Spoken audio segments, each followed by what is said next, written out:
अस्सलामुअलैकुम। वेलकम है, स्वागतम है आपके अपने ही चैनल एमएन एकेडमी पर। आज हम 12th वालों के लिए और स्टेट वालों के लिए, कौन से बच्चों के लिए, 12th के लिए और स्टेट के लिए ख़ास क्लास लेकर के आए। ख़ास क्लास है ये 12th के लिए, स्टेट के लिए। कौन सी क्लास है आज की? दास्तां। क्या पढ़ेंगे आज? हम पढ़ेंगे दास्तां। क्या पढ़ेंगे हम? दास्तां पढ़ेंगे। तो किस्सा गोई की सबसे पुरानी सिन्फ है दास्तां ही है। अब बच्चों हमें ये जानना है मेरे दोस्तों के दास्तां किसे कहते हैं और इसकी इब्तिदा कैसी हुई, इसकी शुरुआत कैसे हुई। तो हम दास्तां की इब्तिदा और उनकी शुरुआत के बारे में थोड़ा मुख्तसर जान लेते हैं कि पहले ज़माने में लोग आज से 1000 साल पहले, 2000 साल पहले क्या करते थे लोग। 4 जगह, आज तो हमारे पास मोबाइल हो गया है, टीवी हो गया है, एलसीडी है, कहीं भी बैठकर फिल्में देख रहे हैं, अपना वक्त ज़ाय कर रहे हैं, यानी अपने वक्त को इंजॉयमेंट कर रहे हैं। तो यही इंजॉयमेंट के लिए, यही पुरलुत्फ़ होने के लिए, अपने वक्त को काम में लाने के लिए आज से 500 साल पहले, 200 साल, 400 साल पहले लोग क्या करते थे कि एक जगह बैठ जाते थे और उसमें एक किस्सा गो होता था, दास्तां गो, कहानी सुनाने वाला, किस्सा सुनाने वाला। और वो लोगों को मनोरंजन करने के लिए क्या करता था? किस्सा सुनाया करता था। तो वही किस्सा सुनाते सुनाते जो है क्या करता, उसको तहरीरी शक्ल दी गई और उसी का नाम क्या हो गया? दास्तां पड़ गया। वही किस्से को तहरीरी शक्ल में क्या कर दिया? दास्तां। तब से इब्तिदा हो गई दास्तां की। तब से शुरुआत किसकी हो गई बच्चों? दास्तां की। तो समझ गए ना हमको दास्तां किसे कहते। इससे पहले हम बताए थे, इसी से छोटा है नाविल, उससे छोटा है अफसाना, उससे छोटा ये सारी चीज़ें। अफसाना भी कहानी ही है जो एक नशिस्त में पढ़ी जा सके, बता चुका हूँ। और नाविल है जो 200-400 सफ़हात पर हो। और दास्तां ये हज़ारों 1200 सफ़हात पर लिखी जाती है दास्तां। और दास्तां पढ़ेंगे हम अभी। दास्तां के अंदर जो है किस्से दर किस्से होते हैं, यानी एक किस्सा ख़त्म हुआ, दूसरा किस्सा, लेकिन हर किस्से एक दूसरे से जुड़ा हुआ होता है। तो हम समझेंगे आज दास्तां को। इतनी चीज़ें समझ गए, दास्तां की इब्तिदा कैसे हुई और दास्तां होता क्या है और दास्तां अभी है कि नहीं है, हम वो आगे पढ़ेंगे। दास्तां ख़त्म होता जा रहा है कि नहीं और उसकी शुरुआत आगे बढ़ रही है।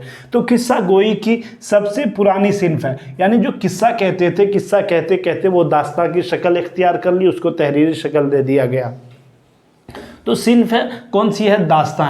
दुनिया की हर ज़बान में दास्तां लिखी गई है, यानी हर दुनिया में किसी भी कोने में चले जाए तो वहाँ लोगों को कुछ वक्त चाहिए जो अपने मूड को फ्रेश कर सके, अपने जो है ज़हनो दिमाग को तरोताज़ा कर सके। तो उसके लिए क्या था पहले ज़माने में? आजकल मोबाइल टीवी है, पहले क्या है? यही दास्तां गो हुआ करते थे। पहले बादशाह और वज़रा भी जो है दास्तां गो को बुला करके अपने दरबार में उनसे दास्तां सुना करते थे। तो ये हर मुल्क में, दुनिया के हर ज़बान में जो है दास्तां लिखी गई। इतनी चीज़ें हम समझ गए। तो नाविल भी और अफसाना और ड्रामा ये सब किनकी पैदावार है? इसी दास्तां से, दास्तां की पैदावार है। दास्तां से निकाली गई कौन सी? नाविल, अफसाना, ड्रामा। ये इनका भी काम वही है कि लोग जो है, आज हम नाविल पढ़ते हैं तो नाविल पढ़ते पढ़ते आपको ऐसा लगेगा कि हम फिल्में देख रहे हैं। तो बच्चों अगर आपने कोई नाविल नहीं पढ़ी है तो मेरी दरख्वास्त आपसे ये है कि आप नाविल पढ़िए। आप जो है प्रेमचंद की नाविल पढ़िए, गौदान, मुल्ला वजही की पढ़िए आप सब रस, ये मुल्ला वजही की सब रस, ये दास्तां पढ़िए।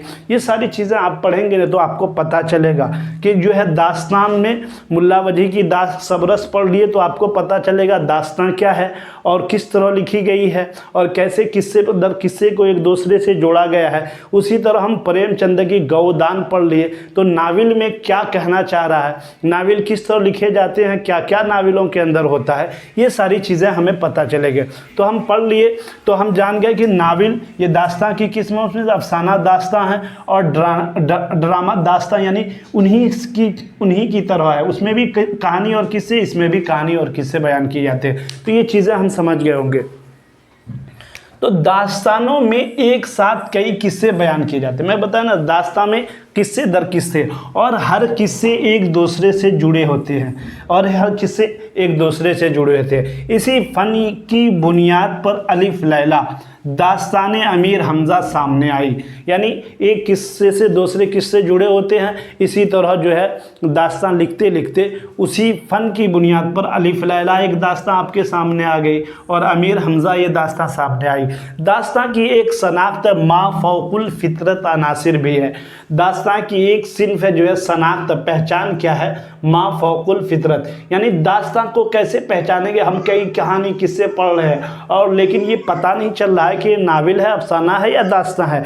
तो जब हम किसी भी किस्से और कहानी में ये इस बात को पाएंगे बच्चों कि जिसमें मा फौकुल फितरत अनासिर बयान किए जा रहे हैं, जैसे कि जो है जिनों के किस्से, भूत के किस्से, और जो है परियों के किस्से, और आसमान में उड़ते उड़ते और लहलहाते आदमियों के किस्से, और जो है जिन का बाग और जिन का दरवाज़ा, ये सारी चीज़ें हमको कहाँ पे देखने को मिलती है, ये सारी चीज़ें दास्तान में मिल रही हैं। तो हम चीज़ें समझ रहे हैं। अगर आपको इस तरह की वीडियोज़ अच्छे लग रहे हैं तो आपसे मेरी गुजारिश है कि लाइक भी कीजिए और अपने दोस्तों तक जो आपके 12th की या स्टेट की तैयारी कर रहे हैं उन तक इस वीडियो को शेयर कीजिए ताकि उनका भी कुछ फ़ायदा हो जाए। तो लाइक भी कीजिए, शेयर भी कीजिए और सब्सक्राइब करना भी मत भूलिएगा, क्योंकि हम इस तरह की मेहनत करके आपके लिए जो वीडियो ला रहे हैं तो ये अगर हम कल होकर के अपलोड करेंगे, आपका सब्सक्राइब क्या हुआ नहीं रहेगा, बेल आइकन दबाया हुआ नहीं रहेगा,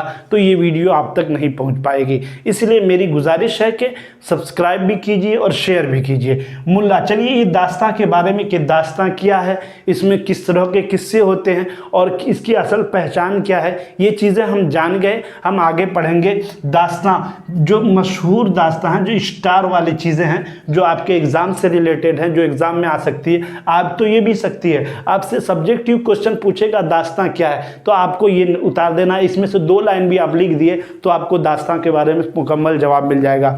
अब ऑब्जेक्टिव पर जाएंगे, इसके एक एक लाइन में आपको 2 से 3 ऑब्जेक्टिव मिल जाएगा, आसानी से आप सॉल्व कीजिएगा। देखिए, मुल्ला वजही की सबरस उर्दू की सबसे पहली दास्तां, एक ऑब्जेक्टिव मिल गया ना आपको। स्टेट में बार बार ये एग्जाम एक सवाल जो है पूछा गया है कि मुल्ला वजही की सबरस ये कौन सी दास्तां है, तो ये उर्दू की सबसे पहली दास्तां है जिसको उन्होंने 1632 ईस्वी में मुकम्मल किया था। सवाल आपसे इस तरह पूछ लिया जाएगा कि जो हम सबसे उर्दू की सबसे पहली दास्तां कौन सी है, तो क्या बताएंगे बच्चों, हम सबरस बताएंगे। क्या बताएंगे? सबरस बताएंगे। और पूछेगा उर्दू की सबसे पहली दास्तां किसकी लिखी हुई है, तो हम क्या बताएंगे उस वक्त? मुल्ला वजही बताएंगे। क्या बताएंगे बच्चों? मुल्ला वजही। तो ये कौन से उर्दू की सबसे पहली दास्तां जो है मुल्ला वजही की कौन से ईस्वी में लिखी थी, तो क्या हो गया, तो हम कहेंगे 1632 ईस्वी में। तो एक लाइन से 3 ऑब्जेक्टिव क्वेश्चन, उर्दू की सबसे पहली दास्तां सबरस,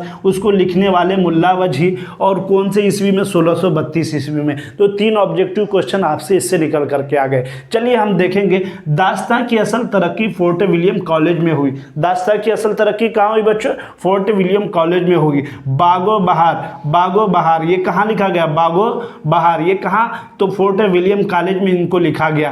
किसने लिखा? मीर अमन देहलवी ने लिखा। आराइश महफिल ये हैदर बख्श हैदरी ने लिखी। इसको किसने लिखी? तो हैदर बख्श हैदरी ने। तो सवाल इसमें आपसे 3 तरह के सवाल इसमें भी पूछे जाएंगे आपको कि बागो बहार को कहाँ लिखा गया, कौन से कॉलेज में, तो क्या बोलेंगे? फोर्ट विलियम कॉलेज में। एक ऑब्जेक्टिव क्वेश्चन इससे निकल कर आ गए। बागो बहार किन की लिखी हुई है, तो क्या बोलेंगे? मीर अमन देहलवी की लिखी हुई है। 2 ऑब्जेक्टिव क्वेश्चन इससे आ गए। आराइश से महफिल ये किन की लिखी हुई है, तो क्या बोलेंगे? हैदर बख्श हैदरी की। तो इस तरह से हम लाइन बाय लाइन, आप कॉपी भी रखिए, पेन भी रखिए। अगर इस तरह की इंपॉर्टेंट चीज़ें आपको कुछ भी लगे तो उसको नोट करते जाइएगा। और इंशाल्लाह अगर मैं दावा करता हूँ इस तरह के आपने पढ़ ली और थोड़ी सी मेहनत कर ले तो इंशाल्लाह आपको कामयाबी से कोई नहीं रोक सकता। चलिए हम देखेंगे फोर्ट विलियम कॉलेज से बाहर भी दास्तानें लिखी गई। फोर्ट विलियम कॉलेज में बागो बहार लिखी गई, आराइश से महफिल, इस तरह की बहुत सारी दास्तां और भी है जो फेमस थी, मैंने यहाँ जिक्र किया। और फोर्ट विलियम कॉलेज से बाहर भी दास्तानें लिखी जा रही हैं, जाती रही।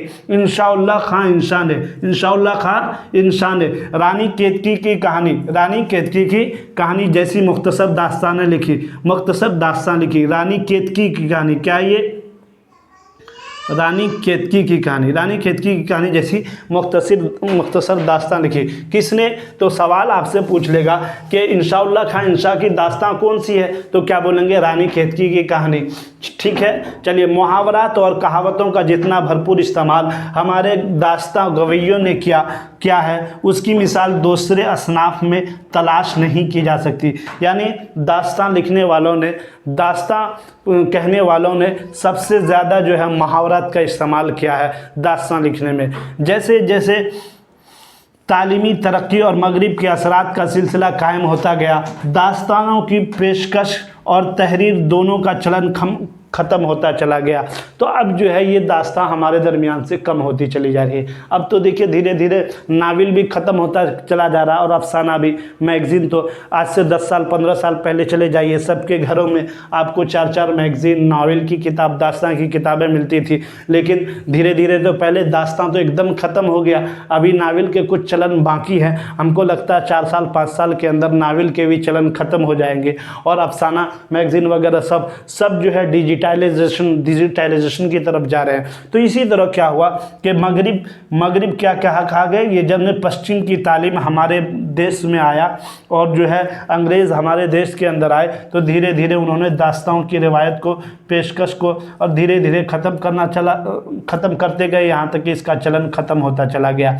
आज दास्तां एक किस्से पारीना है। आज दास्तां क्या है? किस्से पारीना है। अगर वीडियो आपको लंबी लग रही है तो स्किप मत कीजिएगा, आप प्लेबैक में जा कर के स्पीड बढ़ा करके देख लीजिएगा, क्योंकि बहुत इंपॉर्टेंट वीडियोस हैं आपके लिए। उर्दू के हम दास्तां और उसके मुसन्निफ, ये चीज़ें हम आपके लिए 11 दास्तां लिख के लाए हैं और 11 मुसन्निफ़ों के नाम लिख के लाए हैं। इसको जो है अगर आप जो है इसका क्या कीजिएगा, अगर याद करना चाहते हैं तो एक स्क्रीनशॉट अपने मोबाइल में जा कर के अच्छे से इसका स्क्रीनशॉट ले लीजिएगा, आपके लिए ये नोट्स का काम करेगा।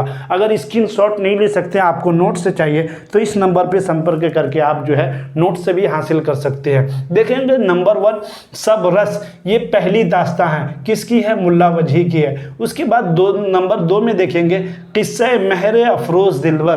किस्से महर अफरोज़ दिलबर ये ईसवी खां की है, ये ईसवी खां की है। 9 तर्ज मुरस्स ये अता हुसैन खां तहसीन की है। 9 आईने हिंदी ये महर चंद खतरी की है। अजाइबुल कसस ये शाह आलम सानी की है। बागो बहार जो फोर्ट विलियम कॉलेज में लिखी, जिसके बारे में अभी पढ़ाया हूँ मैं, ये मीर अमन देहलवी की है। आराइश महफिल ये हैदर बख्श हैदरी की है दोस्तों। नसर बेनज़ीर ये निहाल चंद लाहौरी की है। निहाल चंद। रानी केतकी की कहानी ये इंशाउल्लाह खां इंशा की है, अभी मैं पढ़ाया हूँ दोस्तों। फसाने आज़ाद ये मिर्जा रजब अली बैग सुरूर की है और फसाने आज़ाद फसान रतन नाथ सरसार की है। तो ये 11 किस्से हम 11 दास्तां आपके लिए लाए हैं और उसके जो लिखने वाले थे मैं चुन करके आपके लिए लाया हूँ। ये सारी चीज़ें आपके एग्ज़ाम में महत्वपूर्ण रोल अदा करेंगी, इसलिए आप इसको ध्यान से पढ़ेंगे तो इंशाल्लाह कामयाबी आपके हाथ लगेगी। अगर ये वीडियो अच्छी लग रही है तो लाइक भी कीजिएगा, शेयर भी कीजिएगा और सब्सक्राइब भी करना नहीं भूलिएगा। तो हम फिर मिलेंगे अगले वीडियो में। आप सबका शुक्रिया।